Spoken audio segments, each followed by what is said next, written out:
ఈ 2024 ఎన్నికల్లో జరగబోతున్న ఈ యుద్ధం రెండు సిద్ధాంతాల మధ్య జరగబోతా ఉన్న యుద్ధం. ఇవి కేవలం ఎమ్మెల్యేలను, ఎంపీలను కేవలం ఎన్నుకునే ఎన్నికలు మాత్రమే కావివి. ఇవి ఇప్పటి వరకు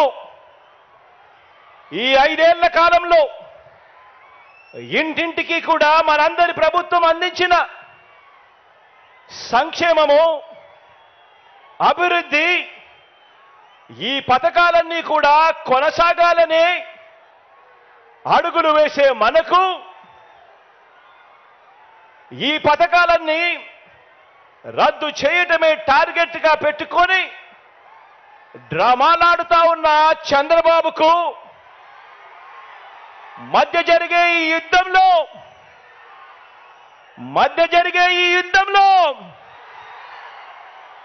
మీరు సిద్ధమేనా? ఫ్యాన్ ఎప్పుడు ఇంట్లోనే ఉండాలి. ఫ్యాన్ ఎప్పుడు ఇంట్లోనే ఉండాలి. సైకిల్ ఎప్పుడు బయటే ఉండాలి. తాగేసిన టీ గ్లాసు ఎప్పుడు సింక్లోనే ఉండాలి. ఆ అక్క చెల్లెమ్మలకు మీరంతా కూడా ప్రతి ఒక్కరికి కూడా అర్థమయ్యేలా చెప్పండి.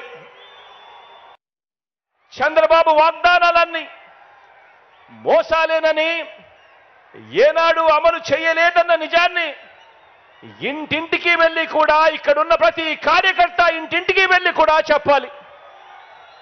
చంద్రబాబు నాయుడు గారిని, ఆయన అబద్ధాల్ని నమ్మకండి అని ప్రతి ఇంటికి వెళ్ళి చెప్పాలి.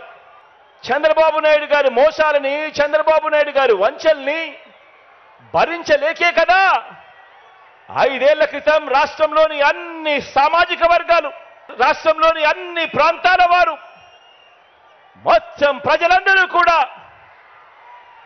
చొక్కా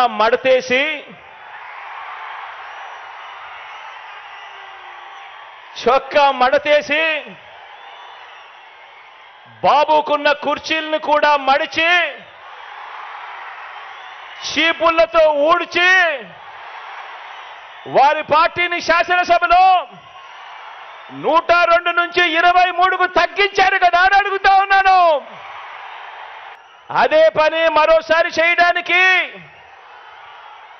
చొక్కాలు మడత వేయడానికి సిద్ధంగా